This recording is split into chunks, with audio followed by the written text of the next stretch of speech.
한국능률협회에서 저한테 강의를 딱 의뢰한 게 처음에는 이제 교환을 주고 나는 오해를 했어요. 이 교환대로 내가 맞춰야 되나 이랬는데 나중에 제 스타일대로 하라더라고요. 제가 이제 다른 데서 강의한 걸 보시고 딱 그냥 내가 하던 스타일대로만 하면 딱 좋을 것 같다.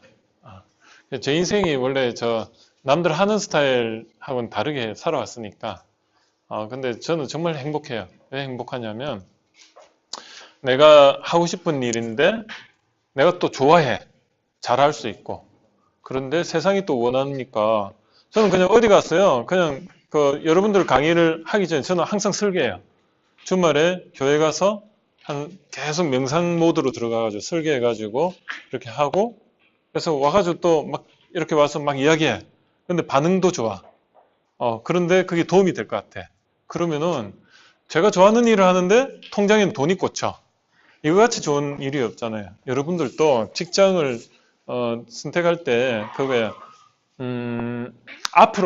앞으로는요 사람의 얼굴만큼이나 내 앞에 직장이 다양하게 돼요.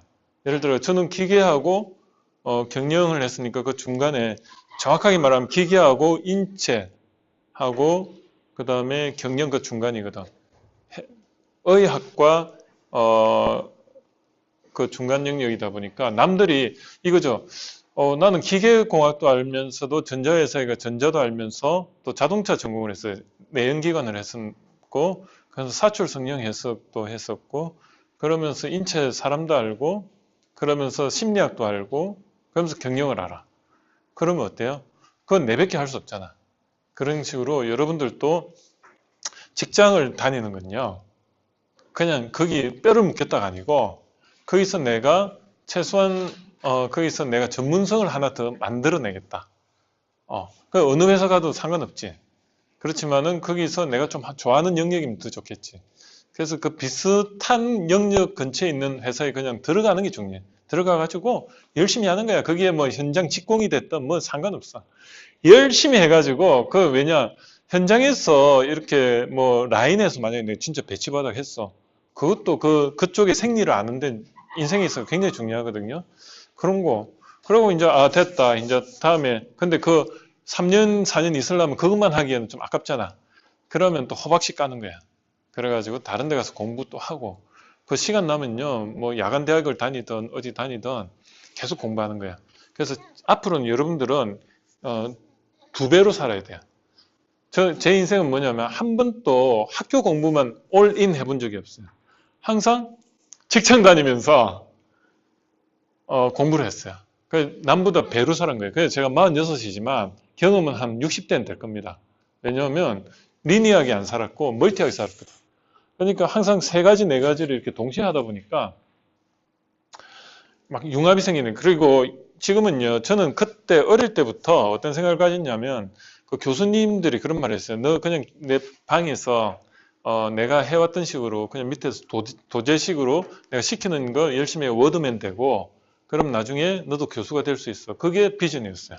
저는 싫더라고. 왜냐하면 그 교수님이 그 설득력이 없어요. 왜냐하면 그 교수님은 직장을 다니고 그런 것도 아니고 그냥 대학 나와가지고 좋은 대학 나와가지고 박사 따고 그 교수님 밑에서 뭐 논문 써가지고 박사 되고 다시 학교 들어와가지고 학생들 가르쳐. 실무가 없잖아. 근데 공대 교수야. 그러면 설득력이 있어요? 성공 경험도 없고 그냥 이론인 거야. 저는요, 그리고 창의성도 없어. 그래 되면. 왜냐면 논문은 쓰는데 저는 그런 사람 좀 죄송합니다만 저는 그런 게 싫더라 이거죠. 그래서 저는 이제 대학 교수도 겸임이 제일 좋은 것 같아. 왜냐면 거기 이제 저 인발부가 돼 있으면 자꾸 내부로 보게 되면요. 어때요? 내 학생, 내 실적 이것만 따지는데 저는요, 그냥 외부로 이렇게 불특정 다수를 대상으로 해서 강의 들어온 강의하고, 그럼 뭐, 얽매이질 않잖아요. 그죠? 그리고 또 내 강의, 또 오늘 했던 걸 가지고 또 더 버전업 시켜 또 이야기하고. 그러면서 거기 모이면 또 책 내고. 책 내면 그걸 보고 또 강의하고. 그래서 선순환인데. 그래서 여러분들도 삶을 사는 데 있어 가지고 내 앞에 어떤 수식어가 붙느냐가 굉장히 중요한데 여러분들이 여기 전공이 지금 경영도 있었고, 뭐 어디 있어요? 여기는 전공이? 회계학과요. 회계. 근데 본인 진정한 그 관심사는 어느 쪽이에요? 취미, 네, 보냈어요. 취미. 아니면 서클 뭐 다니는 거 있어요? 회계가 좀 맞는 것 같아요. 회계. 뭐 회계를 하면 막 가슴이 쿵쾅거리고 막 설레고 그래. 재밌고. 그럼 됐어요. 진짜 그건 천성이다. 보통은 안 그렇거든요. 내가 원하는 거는 회계가 나는 그냥 부모님 가라 이거 갖고 그다음에 내가 진정 원하는 건 내가 뭐 예를 들어 음악이다. 그러면 이런 거예요. 음악과 회계의 관계가 뭔가? 근데 보통 사람은 그래요. 이게 연관성이 하나도 없는 거예요. 음악을 좋아하는데 나는 막 락커로서 막 이러고 싶은데 회계는 디테일하고 또 이렇잖아요. 하나는 감성적이고 하나는 이성적이야. 그러면 보통 사람들 어떻게 하죠? 둘 중에 하나를 선택해요. 회계를 하고 그다음에 락커는 좀 접어두거나.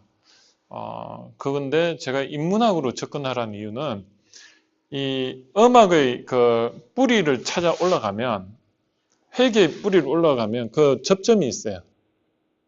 그걸 찾아내는 능력이거든요. 그걸 뭐라고 하냐면 스토리텔링이라고 해요. 제가 특허를 내는 것도 뜬금없는 두 개를 가지고 스토리텔링을 해내는 게 그게 제 능력인 것 같아요. 그 관심사가 얼마나 많겠어요. 이것저것. 그런데 제가 외우진 잘 못해요. 제가 인생 태어나서 아직까지 가사를 한 번도 처음부터 끝까지 외워본 적이 없어요. 그래서 노래하라면 노래 시작했다, 노래 끝났다, 끝났어. 그래서 그런데 이게 다 자기만의 장점인데 저도 책을 보면 책의 제목은 생각이 안 나고 저자하고도 매칭이 안 돼. 근데 그 내용은 다 생각나.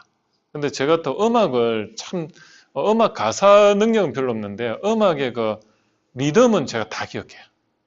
한 번 들었던 음악은 그 뒤에 뭐가 나올지 다 알아요. 희한하죠? 어느 정도냐면 제가 MP3 그거를 150곡을 이렇게 차이가 하는데 그 다음 음악이 뭐가 나올지를 다 기억하고 있어요. 한 번 들으면. 그건 또 제 능력인 거예요. 사람마다 다 다른 거죠. 그래서 여러분들이 그런 스토리텔링을 하려면 그 근본적인 걸 많이 알고 있으면 그게 어느 접점에서 이렇게 하잖아요. 제가 여러 가지를 이렇게 머릿속에 교두보를 해두라는 게 그 어떤 교두보, 등대같이 뭘 이렇게 내가 발을 디딜 수 있는 물 위에 어떤 이런 등대를 많이 만들어 놓으면 내가 그 등대에 이렇게 뛰어넘어 다닐 수 있거나 아니면 이게 땅이 이제 매립이 돼가지고 이렇게 붙잖아요. 그게 언제 붙냐면 40대, 50대 때 붙어요. 왜 그게 그 해부 생리학적으로 40, 50대에 붙냐면 20, 30대에는 기억의 나이예요. 제가 오늘 그래프는 하나 첨부를 안 했는데 내일 제가 보여드릴 텐데 20, 30대에는 입력의 나이예요. 그래서 그 왕성하게 머리에서 뇌세포가 생길 때 그때는 입력을 해요. 그게 교두보를 만드는 거예요. 그런데 이게요, 이제 5, 60대 되면 어떻게 해요? 10% 정도가 뇌가 쪼그라들어요. 그럼 멀게만 느껴졌던 교두보들이 가까워져요. 어느 순간에 접점이 생겨요. 그러니까 이 기억 능력은 떨어질지 모르지만 지혜가 생기는 거예요. 지혜가. 물리적으로 가까워지니까. 근데 그게 너무 가까워지니까 어때요? 고착화가 와가지고 했던 말 또 하고 고립해 있는 거예요. 고립해 있는 거. 고립해 있다는 게 급해 있는 게 골패 있다. 그래서 여러분들이 나이가 들수록 내가 그런 걸 알고 있으면 내가 실수를 안 하는 거예요. 그래서 나이가 드신다는 거는 그 60대, 70대 때 상위 5% 외에는 전부 다 고착화되는 거예요. 그랜드 캐년이 일어나고 같아요. 그랜드 캐년이 어때요? 물이 한 방울이 이쪽으로 가냐 저쪽으로 가느냐에 따라서 그 골 방향이 달라지듯이 그게 계속 강화된 게 어때요? 지표에서 1km나 내려갔잖아요. 흐른데 빗물이 또 우연찮게 흐르고 하니까 거기가 완전히 리핏이 계속되는 거예요. 여러분들도 지금은 아니지만 나이가 내가 6, 70대 되면 아마 이제 했던 말만 계속 하게 되고 남이 뭘 하면 이게 그 골패인기 조정이 안 되는 거야. 그런데 상위 5%는 그런 골패인기 없어요. 어디라도 갈 수 있는 가능성을 그런 분들 성공하는 거죠. 그래서 성공한 사람들은 남의 말을 경청을 잘 할 수 있어요. 왜? 그 사람이 하루아침에 그렇게 됐을까? 아니에요. 자동차로 말하면 중고 자동차 엔진 오일 잘 넣고 뭐죠? 차가 아주 최상태로 항상 유지해 온 거예요. 근데 어느 날 내가 그 골패인 거를 바꿨다? 명대로 못 살죠. 그죠? 왜? 실제로 그래요. 성격이 바뀌어버리면 신체 호르몬 작용도 바뀌고요. 스트레스 받아가지고 그 사람은 오래 못 살아요. 코티솔이 막 나오고 아드레날린이 나오고 그런 거를 제가 이야기를 좀 해드릴 겁니다. 인생은 80%다. 그게 8대2의 법칙이에요. 그래서 8의 그 전체는 20%가 지배를 한다. 그거예요. 자, 한번 볼게요. 그래서 오늘 강의 키워드는 다 4개예요. 요거는 한번 기억을 해 놓으세요. 혹시 가다가 왜 저걸 지금 이야기하고 있지? 이런 또 의문이 들면 그 생각의 지도를 한번 생각해 보시면 됩니다. 제가 오늘 이야기하는 건 인문학에 대해서 이야기를 할 거고, 근데 인문학을 보는 관점이 프레임이라는 거고요. 그리고 사람은 그 프레임을 많이 가지고 있을수록 유리하다. 근데 그 프레임이 뭐냐면 결국 교두보예요. 내가 사물놀이에 대해서 안다는 거는 그 사물놀이에 대한 생각의 그 프레임, 틀을 가지고 있는 거고, 또 내가 뭐 설계에 대해서 한다면 그에 대한 프레임을 가지고 있는 거예요. 그런데 그 프레임을 가지는데 그 프레임이 어디에 포커싱이 맞춰져 있냐? 인문학은 결국은 사람이라는 거죠. 사람을 아는 게 인문학이다. 그리고 그 사람을 안다는 걸 좀 더 깊이 있게 들어가 보면 욕구더라. 그런 내용입니다. 그래서 인문학은 이래요. 제가 이제 인문학 그 인터넷 네이버에 쳐보면 인문학은 아마 정의가 엄청 화려하게 잘 돼 있을 겁니다. 근데 제가 이거를 제 나름대로 한번 정리를 해봤어요. 이게 더 낫지 않아요? 자, 우리가 인문학이라는 게 세상의 본질과 인간이라는 그 양립을 해요. 나는 누구인가? 나는 생각한다. 고로 나는 존재한다. 인식론적 관점에서의 인간. 그리고 객관적인 사실로서의 세상. 누구나 봐도 똑같은 세상. 그런데 우리가 그거예요. 천지가 창조되었다. 천지가 창조되었다는 여러분들 어떻게 해석하시겠습니까? 프레임을 어떻게 가져가고 싶어요? 프레임이 뭔지 아시죠? 생각의 틀, 가치관. 내가 세상을 바라보는데 그 바라보는 이 창틀이 프레임이잖아요. 이게 전부 저 알루미늄 프레임이잖아요. 그래서 그 프레임을 어떻게 가져가면 천지 창조가 되었다? 그거를 그 종교에서는 그걸 믿으면은 불신지옥, 뭐 믿으면 천국, 안 믿으면 지옥 하는데 그게 프레임인가? 아니에요. 저는 이제 어떻게 좀 보냐면 인식론적으로 보면 내가 눈을 감으면 세상은 없어요. 근데 내가 눈을 뜨면 세상은 있어요. 그게 천지창조로 저는 생각해요. 뭐냐면 내가 그 세상을 볼 수 있는 프레임 창틀이 생기면 천지창조가 되었고 내가 그 창틀이 없으면 봐도 안 보이는 거예요. 그거죠. 그렇게 한번 볼 수 있지 않아요? 내가 축구의 룰을 모른다면 사람들 그냥 저것들끼리 막 뛰고 난리야. 거기에 대해서 뭐 골을 이쪽으로 넣어야 되는지 저쪽으로 넣어야지 이거는 그것도 없어. 그럼 재미가 없잖아요. 근데 그 축구에 대한 룰을 딱 알고 나면 재밌죠. 그게 난 천지창조라 생각해. 근데 그 사람이 그거를 인식하는 게 사람마다 다르다는 거지. 왜 다를까? 뇌에서 재조합이 돼요. 제가 이렇게 말로서 이렇게 하잖아요. 말로서 하면은 여러분이 그 말로서 들으면 귀로 이렇게 듣잖아요. 귀로 들으면 그 단어들을 어떻게 하죠? 머릿속에서 자기 나름대로 천지창조하면 그 신앙심이 깊은 사람은 신앙심이 깊은 사람대로 또 완전히 진짜 지금 어떻게 그 일주일 만들어지는 거 있죠. 뭐 하늘이 있으라 뭐 이렇게 그걸로 생각할 수도 있고 나름마다 그 환경에 따라서 그 단어 하나가 상상하는 게 다른 거야. 그게 머릿속에 지금 막 재구성이 되는 거야. 그러니까 그걸 뭐라 하냐면 심상이라고 해요. 마음속의 심상. 지금 여러분들이 말로 내가 하지만은 여기 있는 사람 말 다 시켜보면요. 다 달라요. 왜 다를까? 프레임이 다르니까. 인식이 다르니까. 그걸 제가 말씀드리고 싶은 거예요. 그래서 여러분들은 프레임을 사실 오늘 말씀드리는데 인문학에 대한 프레임은 이거다. 뭐냐? 인간의 본성에 대해서 이야기하는 게 인문학이다. 자연에 대해서 이야기하는 게 뭐죠? 인문학이 아닌 거죠. 결국은 인문학이 사람 인지 않습니까? 그럼 문이 뭐냐? 글문자잖아요. 문학할 때 문학이라고 보지 말고 저기서 우리가 오해하는 게 문학할 때 뭐 그 옛날에 그 문학 있잖아요. 문학서죠. 그 문학이 아니고요. 인간을 글로서 표현한 학문이 인문학입니다. 정확하게 아셔야 되는 게 그냥 뭐 문학하면은 저도 싫어하는 문학을 여러분들이 막 내가 문학을 해야만 인간을 이해하나? 벌써 프레임이 다르잖아.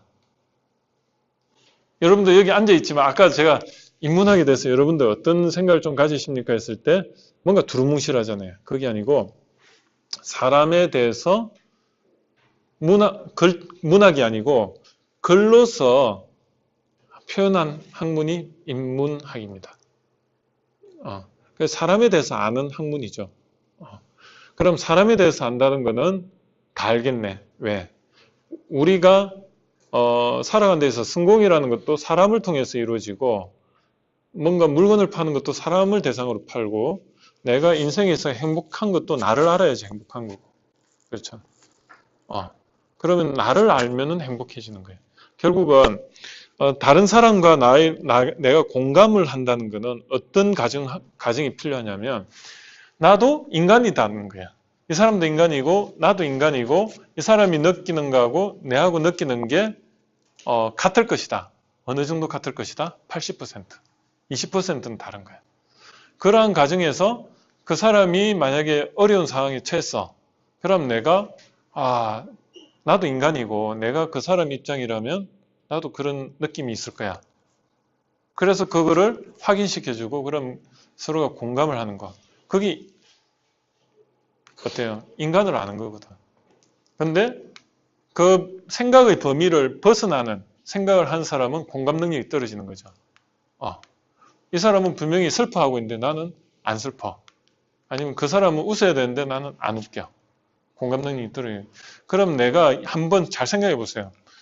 내가 그 정상 범위에 있는지 아니면 평소에 남들이 웃을 때 난 안 웃기고 내가 안 웃고 있는데 안 웃고 싶은데 다른 사람 막 웃고 있고 그러면 처음에 있잖아요. 나를 공감 능력이 떨어진다 이런 거는 일단 나를 생각을 튜닝할 필요가 있다는 거죠. 나를 튜닝을 안 한 상태에서 뭔가 세상을 안다는 것은 쉽지가 않아요. 그래서 아까 말했듯이 생각의 의사가 된다는 것은 여러분들이 똑같은 생각을 할 필요는 없어요. 그런데 내가 그 사람들과 커뮤니케이션을 통해서 내가 성공하기를 원한다면 척추측만증 없어야 된다는 거예요. 그게 내가 이렇게 굽어 있으면 바르게 해서 정신적으로는 건강해져야 된다. 남다른 생각을 한다는 게 또 한 가지 남다른 생각을 한다는 거하고 내가 남들과 다른 공감 능력, 전혀 다른 그 영역의 사람이라는 건 전혀 다른 말이에요. 그래서 보면 그거죠. 뭐 영화 같은 데 보면 아주 그냥 천재로 나온 사람들 보면 공감 능력 떨어지면서 뭐 이렇게 남다른 생각하는 사람이 어떻게 보면 성공하는 사람으로 보여지는데 아니라는 겁니다. 남들과 똑같이 공감을 하고 남들과 똑같이 그 속에서 뒹굴고 그러면서 남다른 생각을 할 수 있는 사람이 성공하는 겁니다. 그걸 잘 해서 여러분들이 최소한 이 세상에서 같이 행복해지려면 그런 능력을 가져야 되는 거죠. 그걸 제가 좀 설명을 드리겠습니다. 그래서 여러분들 보면 세상의 본질에 대해서 공부하는 거는요, 과학이에요. 그죠? 과학이나 과학 철학. 이런 건 전부 정량화시키는 쪽이에요. 디멘전이 차원이라는 거잖아요. 차원. 그 과학은 차원의 학문이거든요. D가 뭐죠? 떨어뜨리다, 나누다. 맨전이 명사화되는데 멘트잖아요. 잘게 부숴서 말하는 거예요. 우리가 뭘 보더라도 이거를 설명하라 하면은 그냥 우산, 비 올 때 쓰는 거, 그건 문학적이에요. 그죠? 근데 이걸 과학적으로 설명하면 잘게 나눠서 말하는 거야. 아, 이 두께는 얼마고, 재질은 뭐고, 길이는 얼마고, 잘게 나눠서 말해요. 그걸 차원이라고 해요. 차원으로 설명하는 게 과학이라고 하면, 문학은요, 조금은 정성적이에요. 뭐냐면, 이 사람이 잘게 말하지 않고 느낌으로 말하는 거야. 아, 이거는 비 올 때 쓰는 따뜻한, 나를 도와주는, 좋은 거야. 그거죠. 그 차이입니다. 그러면, 지금 요 철학이나 문학이나 종교는요, 굉장히 디멘전 하지가 못해요. 나눠서 설명은 안 돼. 그러다 보니까 인간의 본성에 대해서 이 철학, 문학, 종교 이쪽으로 이야기를 하려다 보니까 어때요? 항상 뭔가 좀 두루뭉실해가지고 들으면 좋아. 믿습니까? 예, 믿습니다. 좋습니까? 좋습니다. 그러고 나서 끝이야.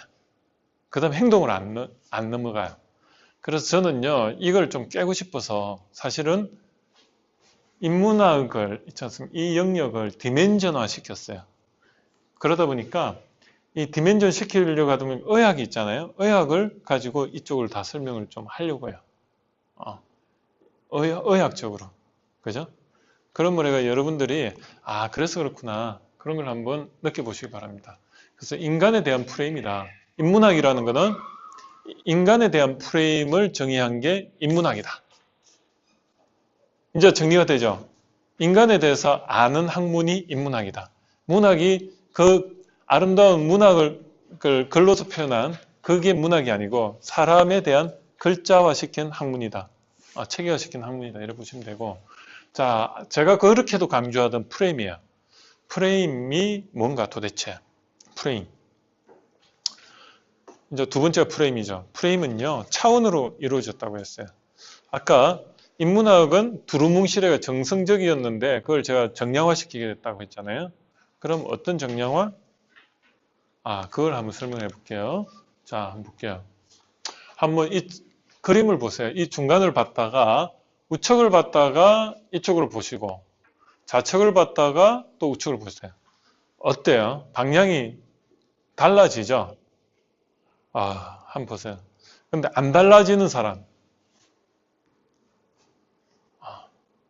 안 달라지면 이렇게 생각하시면 돼요. 뇌는 바뀌었구나. 좌우가 바뀌어 있구나. 왜냐하면 그런 사람이 있어요. 어떤 사람은 내장이요. 완전 미러가 딱 돼가지고, 맹장염 수술하려고 오른쪽을 이렇게 했더니 왼쪽에 맹장이 있고 이런 경우도 있어요. 그런 사람들이 확률적으로 100명당 한둘이는 있어요. 우리가 상상할 수 없는 인체적 비밀을 가진 사람들이 많아요. 생각보다. 말을 안 했을 뿐이지. 그래요. 자, 요거를 말해요. 우측을 봤다가 좌측을 보면 지금 왼쪽으로 이렇게 돌죠. 그죠? 왼쪽으로 이렇게 막 돌고 있잖아요. 그죠? 맞죠? 우측으로 도는 사람이 있어요? 없죠? 네. 그런데 왼쪽을 봤다가 또 우측을 보면 우측으로 또 돌고 있어요. 그죠? 그죠? 자, 이게 우측과 좌측이 프레임입니다. 프레임. 이걸 전문용어로는 프라임 효과라고 해요. 프라이밍 효과라고 해요. 프라이밍. P-R-I-M-I-N-G. 지배 효과라고 하는데, 우리가 그 웃음 치료나 이쪽에 가면, 여러분들 박수! 행복합니까? 네, 사랑해요. 막 이러잖아요. 그럼 어때요? 진짜 행복해져. 그런데 약효가 오래 가요? 문을 나서는 순간, 어때요? 현실과 맞받아들이면 또 안 돼요. 그게 프라이밍 효과예요. 자, 마케팅에서도 이 프라임 효과를 써요. 그래서 생각의 관성이라고 해요. 여러분들이 내가 아는 프레임을 그것만 계속 고수를 하려고 해요. 그런데 남다른 생각을 한다는 사람은 아까 정서적으로 벗어난 사람이 아니고 똑같이 다 느끼고 하는데 이 프레임을 많이 가진 사람이에요. 아이고. 요걸 보는데도 오른쪽 프레임만 가지고 있는 게 아니고 왼쪽 프레임도 가지고 있어요. 근데 더 많은 사람은 위에도 다른 프레임도 있고 밑에도 있어요. 근데 그걸 경우의 수라고 이야기를 하는데 경우의 수를 많이 가진 갖고 있고 그걸 많이 제시할 수 있는 사람이 남다른 생각을 하는 거예요. 그리고 신중한 사람이고 사업가고. 그래서 책을 많이 읽는 거 왜 읽죠? 경우의 수를 많이 생각하려고. 그거죠. 제가 와이프하고 싸움을 하면 싸움이 안 돼요. 왜냐하면 나는 어린애같이 막 이렇게 한 가지 가지고 막 이렇게 해가지고 그런데 와이프는 그래 알았어 좀 쉬어. 왜? 책을 많이 보니까 거기는 불륜도 많고 뭐 하여튼 뭐 여러 가지 뭐 사항이 많지. 인간적인 그러니까 그 중에 하나인 거야 내가. 그러니까 이 남자가 지금 왜 이렇게 지금 화를 내고 아니면 앙탈을 부리고 뭘 하냐? 경우의 수를 벌써 다 몇 가지 중에 하나인 거야.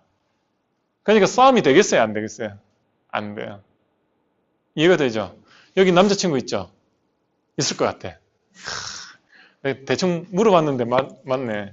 그러면 남자친구가 싸우는 이유가 다 이유가 있을 거예요. 그런데 한번 연애소설 한번 그 관련된 연애소설을 한 10권만 읽고 나서 싸워봐요. 그러면 그 중에 하나인 거야. 이 사람이 지금 하는 게 그 심리 상태를 아는 거죠. 공감을 한 상태에서 이 사람이 지금 이렇고 이러니까 그렇다. 그러면 분명히 그 욕구라는 관점에서 딱 보니까 이 사람이 지금 그 중에 하나인 거예요. 그러면 싸움이 안 돼. 근데 싸움이 된다는 거는 서로에 대해서 관심사가 모르고 내가 어떻게 해야 될지 모르니까 내 주장만 하게 돼. 그거거든요. 그래서 여러분들은 이 프레임을 오늘 많이 좀 가져가시기 바랍니다. 어떤 프레임? 인간에 대한 프레임. 그게 인문학이죠. 자, 그러면 세상에 제가 물어볼게요. 세상이 진짜 모순 덩어리잖아. 예를 들어가지고 그래요. 제가 저도 뭐 종교를 가지고 있지만 어디 가면은 어때요? 열심히 산 사람, 정말로 착하게 산 사람, 아니면 남들을 위해서 도와준 사람이 어느 날 보니까 예쁜 자식과 와이프를 두고 교통사고로 그냥 죽었어. 허무하게 30대에. 그걸 어떻게 해석해야 되겠어요? 세상이 불공평하잖아. 그죠? 세월호 사건도 마찬가지고. 그걸 어떻게 해석해야 돼? 세상은 너무 모순덩어리예요. 그런데 인문학을 이제 많이 공부를 한 사람들은 그걸 좀 다르게 꼭 그게 맞다가 아니고 여러 가지 경우의 수를 생각을 하니까 이게 위로가 되는 거예요, 자기가. 그걸 공부하시는 거예요. 그러면 어떤 모순이냐면 경제학에서는 어때요? 경영학도 그렇고 경제학에서는 최소 비용으로 최대 효과가 경제학의 그 모순 덩어리 학문 아닙니까? 그게 기술력이라고 하는데 최소 비용으로 최대 효과를 내라. 남들보다 차별화된. 그게 모순이잖아요. 최대 효과를 내려면 비례적으로 뭔가 더 인풋이 있어야 되는데 아니면 세상이 그래요. 노력한 만큼 성공한다. 말은 그렇게 해.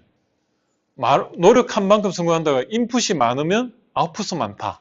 그런데 또 세상은 또 한쪽은 또 최소 비용으로 최대, 효율적으로 뭐 최소 노력으로 최대 또 성공해라 뭐 이런 말도 하고 뭐가 맞는 거예요?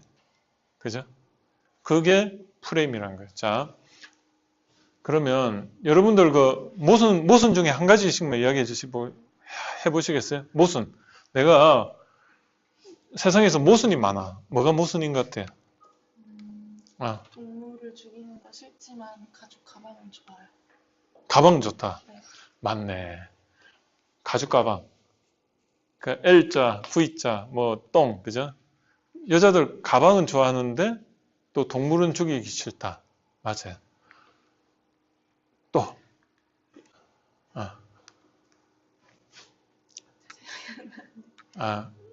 지금 생각나시는 거 이야기는?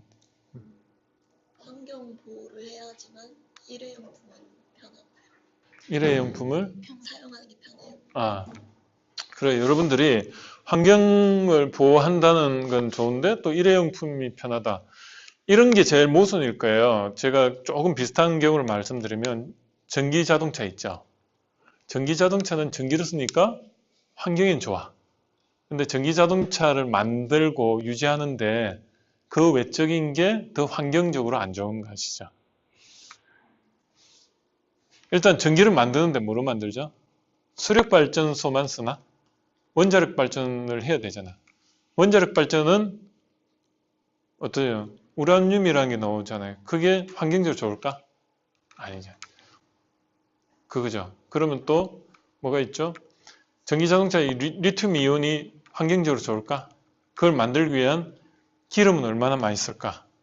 그죠? 그걸 제조하기 위해서 리튬 이온 배터리는 좋은데 그걸 만들기 위해서 기름 써가지고 그 리튬 이온이라는 거를 뽑아내기 위해서 얼마나 많은 또 환경적인 오염을 시켰을까? 탄소를 배출해서 그것 따지면 이율배반적이죠. 또 뭐가 있을까요? 아, 없어요. 혹시 여기 또 뭐 궁금한 거 모순. 제가 오늘 모순에 대해서 제가 해결해 드릴 수 있는 거 다 해결해 드릴게요. 예를 들어 가지고 또 뭐가 있을까요? 누구는 태어나고 누구는 어? 죽는 어? 누군가는 태어날 때 어. 누군가는 누구는 죽는 누군 태어나고 누군 죽고. 아, 좋아요. 또 뭐 모순 있습니까? 평소에 진짜 궁금했던 거 제가 제 보는 관점에서 또 이렇게 말씀드릴 수도 있는 거 있잖아요. 뭐 있습니까? 저기 오늘 그 한국 축구가 그 비리로 얼룩져 가지고 제가 인사로 인해서 저렇게 망했다는 결론을 지금 말했는데, 예. 예. 정부는 뭐 여당 뽑아주고. 그 정부는 욕하는데 여당을 뽑아준다. 저도 마찬가지예요. 저도 보니까 지역 투표하러 갔는데 전부 1111만 다 뽑게 되더라고. 왜냐하면 정보도 부족하고 저도 관심도 없고 또 그걸 하려고 하니까 시간도 없고. 그래요. 이 세상은 모순 덩어리입니다. 그죠? 그런데 한번 그런 데 대해서 다양한 프레임을 한 가지고 보면 해결이 돼요. 예를 들어 가지고 내가 정말 저 사람 죽으면 안 되는데 죽었어. 그걸 어떻게 해석해야 될까? 하느님이 저 사람을 통해서 하느님이 아니면 뭐 신이 있다면 신이 뭔가 몸을 보일 수 있는 사람인데 저 사람 먼저 데려가서 그런 걸 어떻게 해석해야 될까? 그런 거죠. 자, 볼게요. 좀 이따 그런 걸 이야기 좀 더 하고 자, 이게 모순인데 하나는 요거 두 개가 좀 모순이야. 예를 들어 여기가 아까 그 가죽 가방은 좋아하는데 동물 죽이는 건 싫다. 그러면 이쪽 관점에서 보면 해결이 됩니까? 두 개가 접점을 찾을 수가 없어. 프레임이라는 거는 다양한 프레임을 가지고 내가 아까 말했듯이 원리를 알고 위로 올라가면 이 관점에서 볼 수가 있어요. 그럼 이쪽에서 보면 붙어 있는 것처럼 보이죠. 뭔가 해결책이 있어요. 그게 사람들이 말할 때 발명 기법이라고도 이야기하고 창조적이라고 이야기도 하고 어떤 남다른 생각이라고 이야기하기도 하고 융합이라고도 이야기해요. 그래서 프레임을 가지고 그걸 융합적으로 생각할 수 있는 연습이 필요한데 그게 마음의 권력이라고 합니다. 여러분들이 그런 마음의 권력을 연습을 하면 가죽은 내가 갖고 싶은데 동물 죽이는 거 싫고 그럼 만약에 그걸 해결하는 방법 중에 뭐가 있을까? 동물을 안 죽이면서 가죽을 가지는 방법이 있겠죠. 그게 뭐가 있을까? 유전공학. 유전공학을 이용해 가지고 전문적으로 가죽만 생산하는 세포를 만들어낸다든지. 그죠? 아니면 심소재를 개발해 가지고 정말 이거 가죽 같아. 근데 가죽인지 아닌지도 진짜 구분도 안 돼. 그 정도로 정확하게 만들어지는 가죽 신소재를 개발해낸다든지. 그런 거예요. 그런 걸 찾아내기 위해서는 어때요? 새로운 관점에서 접근해야 되겠죠. 그래서 유전공학이 필요하지 않겠습니까? 그러면 조금 더 깊이 한번 들어가 볼까요? 왜 동물을 죽이는 게 싫을까? 내면적으로 들어가 보면 동물을 싫어하는 이유, 죽이는 게 왜 싫어요? 왜 싫을까? 제가 말한 게 여기. 죄송해요. 제가 여기. 동물을 죽이는 게 왜 싫을까? 사람하고 같이 동물을 생각하진 않지만 같은 생명을 지닌 생명체. 그 생명체라는 게 조금 더 깊이 가면 뭔가 고통을 줘야 된다 그 생각을 가지잖아요. 그러면 이제 고통을 주는 거를 없애고 만약에 죽인다면 그게 좀 더 윤리적일 거다. 왜? 나도 수술대에 들어갔다가 마취하면 한, 둘, 셋 하면 그냥 잤다 깨어나면 다 돼 있어. 그죠? 그 관점에서 보면 조금 더 윤리적이지 않을까. 동물을 말 그대로 마취를 시켜가지고 하면은 그거는 내가 조금 억울해하겠다. 그렇게도 갈 수도 있는 거고. 예를 들어가지고 아니면은 그것도 허용을 못 하겠다 하면은 진짜 뭐 그 어떻게 보면 유전자를 통해서 뭐 그 줄기세포 만들어가지고 가죽만 만들어내는 그런 쪽으로 간다든지 아니면 아예 신소재를 통해서 그렇게 간다든지 여러 가지가 있을 겁니다. 그런 식으로 한번 생각해 볼 수가 있는 겁니다. 거기서 나온 게 뭐죠? 아까 조금 더 깊이 생각하면 저도 그저께 이렇게 가는데 뒤에 보니까 누렁이들 있지 않습니까? 큰 누렁이 몇 개가 이렇게 실려가지고 가고 있더라고. 분명히 보니까 먹히러 가는 거예요. 가슴이 아프더라고. 저도 그걸 느꼈거든요. 쟤들이 조금은 생각이 있을 텐데. 근데 또 한 번으로 생각해 보면, 그러면 소도 생각이 있는데 왜 누렁이는 내가, 그런데 소는 또 그렇게 하면 안 그럴까? 소는 크니까 한 사람한테 잡아 먹히는 게 아니고, 한 수백 명한테 서로 세어링이 되니까, 쟤는 그래도 조금은 그 까르마가 좀 분산이 되나? 근데 저 누렁이는 보니까 한 몇 명한테 그냥 집중적으로 먹힐 것 같아. 그런 느낌. 그런 것까지 생각하게 되는 거예요. 그런 겁니다. 그래서 그런 식으로 한번 생각해 보고 자, 한번 볼게요. 그러면 모순을 극복하는 방법이 뭔가? 자, 여러분들 보시면 한번 물어볼게요. 이 산을 가고 싶어요? 저 산을 가고 싶어요? 만약에 이 두 개의 산 중에 가라면 어느 산을 가고 싶어요? 여기 예를 들어가지고 청계산하고 여기는 계룡산, 아까 보니까 계룡산이 있고 그 다음에 대둔산이 있다. 여러분들 어느 산을 가고 싶어요? 대둔산 가고 싶어요? 아니면 계룡산 가고 싶어요? 계룡산에 가면 닭이 많던데 입구에. 갈등이 막 생기죠. 그런데 한번 보세요. 이게 지금 저 에베레스트 산이고 여기 K2입니다. 여기 보면 지금 8,800m하고 8,500m 되는데 한 300m 차이 나는데 그래요. 비행기가 고도가 몇 m인지 아세요? 국제선이 한 8,300m에서 8,500m 날아요. 높게는 한 9,000m. 저기가 얼마나 높은 산이냐면 한 9,000m로 나르면요 9km잖아. 위로 나르면 저격이 안 돼요. 미사일이 와도 올라올 때 도망가. 그 정도로 먼 거래요. 보면 이제 이렇게 쏘았을 때 사실 그게 이제 추적 거리가 있는데 그 미사일의 단거리 미사일은 보통 한 10km 사거리인데 그러니까 테러리스트한테는 격추는 안 당하는 거리로 항상 가요. 국제선은 다 이유가 있는 거예요. 그만큼 높은 산이에요. 그런데 이거를 밑에서 보니까 고민하는 거예요. 어느 산으로 갈지. 그런데 한번 옆에서 이제 중간쯤 올라가 보니까 어때요? 산이 보니까 그래도 이렇게 능선이 있네? 능선이 있네? 이렇게. 근데 산 위에서 보면요. 실제로 이 능선이 전부 다 연결이 되어 있는 거예요. 뭐냐면 그 인문학이라는 게 우리가 현상으로 보면 연결이 안 돼 있으니까 갈등인 거예요. 모순. 근데 그거를 연결을 시켜가지고 보면은 갈등이 없겠죠.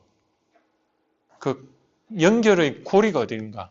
그 인간의 그 본성을 아는 거예요. 그래서 아까 말했듯이 사람의 인체에 대해서 알고 내 구조에 대해서 알고 내 구조에서 욕구가 뭔가에 대해서 알면은 나를 알면은 상대방도 알게 되고 그 연결고리가 산의 능선이 결국은 오늘 말하려는 핵심입니다.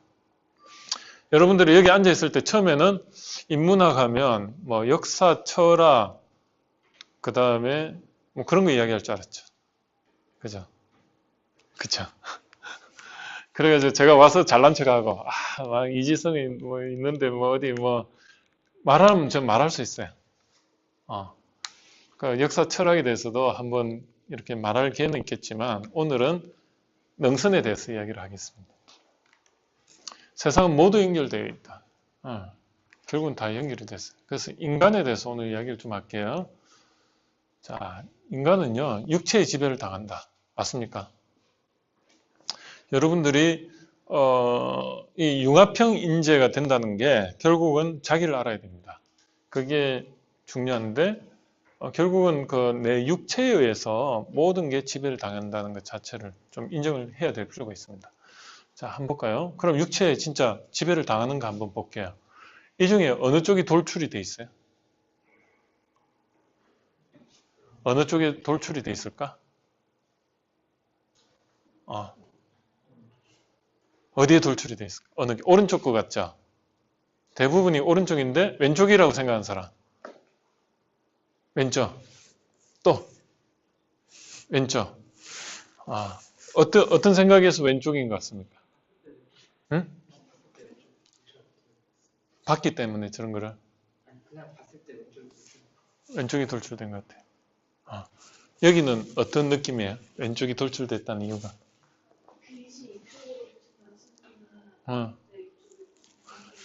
맞아요. 이제 여기는 제가 볼 때는 야외 활동보다 실내에서 활동을 많이 하신 거야. 그냥 도시형 인간인 거예요. 왜냐면 빛이 밑에서도 이렇게 오고, 그러니까. 자, 볼게요. 이걸 이렇게 돌리면 똑같죠? 결국은 해는 항상 위에서 아래로 빛을 비춘다는 그런 우리 몸속의 DNA, 그 몸의 그 어떤 그 부분 내의 어떤 고정관념이 여러분들을 지배하고 있는 겁니다. 대부분이 그래요. 이걸 어디에 쓰냐면 위장술에 써요. 위장술. 만약에 위장술에서 반대로 저렇게 위장을 한다면 금방 돌출이 되겠죠. 보이시겠지. 차별화돼. 근데 보통은 사람의 그 DNA하고 관련이 많아요. 자, 예를 들어 볼까요? 자동차 있죠. 자동차는 바퀴가 몸체보다 튀어나온 게 좋아요? 아니면 들어간 게 좋아요? 몸체가 있으면 바퀴가 좀 이렇게 돼 있는 게 좋아요? 이렇게 된 게 좋아요? 이렇게 들어간 게 뒤뚱이 있지 않을까? 회전이 더 잘해요. 회전이 전복이 되지 않을까? 예를 들어 가지고 자동차 디자인을 할 때 사람은요, 유전적으로 안정감을 느끼는 게 역삼각형입니까? 삼각형입니까? 삼각형이죠. 왜 그럴까요? 우리가 보는 게 전부 산이 삼각형이잖아요. 그죠? 자동차에도 그게 다 정확하게 일치합니다. 그래서 자동차 바퀴가 외제차들 보면요, 옛날에 고급차들 보면 다 바퀴가 조금 튀어나와 있어요. 안정감을 주는 거예요. 그리고 근육질로. 그리고 자동차의 그 본질은 뭐죠? 달리는 거잖아요. 달리는데 바퀴가 제일 필요하잖아요. 바퀴를 조금 강조를 해요. 디자인할 때. 그럼 바퀴가 작은 게 나아요? 큰 게 나아요? 큰 게 나아요. 기아 자동차가 현대 자동차보다 바퀴가 평균 클까요? 작을까요? 조금 더 커요. 피터 슈라이어라는 분이 와가지고 디자인할 때 지금은 좀 많이 평준화됐는데 소렌토나 뭐 스포티지 이런 차들 보면 바퀴가 산타페나 아니면 투싼보다 바퀴를 크게 만들었어요. 그 이유가 바퀴를 강조하는 거예요. 그게 자동차의 핵심이었더라고요. 그래서 그거 하나가 돈 가치가 차이는 거예요. 예를 들어 가지고 엔진 출력은 같아. 근데 바퀴가 커지면은 어때요? 그냥 좀 천천히 돌면 되잖아. 근데 바퀴가 작으면 열심히 돌아야 되겠지. 그 차야. 똑같은 바퀴인데. 그렇다고 연비가 차이가 있을까? 연비 차이 없어요. 거의 차이 없어요. 왜? 제가 보니까 바퀴는 다른데 베이스나 차대나 사양은 똑같아. 연비도 똑같아. 그럼 같은 거 아니에요? 그거거든요. 그래서 여러분들도 인간의 본성을 알면은 디자인이 어필할 수도 있고 그 디자인 하나 때문에 돈이 차값이 배로 차이가 나요. 실제로 저도 이제 자동차를 이렇게 공부를 하면서 어때요? 자동차를 전부 상대편 자동차를 전부 벤치마킹 하잖아요. 벤치마킹을 하면 다 분해해 놓으면요. 전자적으로는 좀 칩사의 뭐 기능은 다르겠지 모르지만 대부분이 부품수도 같고요. 무게도 같고 똑같아. 근데 하나는 명차로서 가격이 3배가 나요. 3배가. 왜 그럴까? 디자인이거든. 그 차가 부딪혔다 해가지고 덜 부서지나? 더 잘 부서지. 왜? 충격을 흡수하기 위해서 더 잘 부서지게 설계된 차도 있어요. 충격이 흡수되면은 사람이 인체가 그래서 벤저 가다가 막 하여튼 막 자글자글자글하게 부서졌잖아요. 그러면 사람들이 모르는 사람은 차가 말이야 비싼 차가 왜 저렇게 자글자글 부서졌지? 그것만 부서졌어. 뒤에는 괜찮아. 그런 식으로 디자인적으로 보면은 똑같아. 그런데 우리가 앞으로는 여러분도 마찬가지고 내 인생에 있어가지고 삶의 질에 있어가지고 내가 잡을 가는데 취업을 하더라도 명차가 돼야 되잖아요. 똑같이 먹고 밥 먹고 하는데 누구는 정말 그냥 겨우 살고 한 사람은 명차같이 살잖아. 그 이유가 뭔가? 인문학을 알아야 돼요. 인문학을 알면 여러분들 삶이 달라져요. 그게 배경이 좋아서 그렇냐? 배경하고 상관없어요. 내 생각이 명품이면 인생도 명품입니다. 그러면 지금 50분인데 좀 힘드시니까 또 한 5분만 쉬었다가 또 하시죠. 네.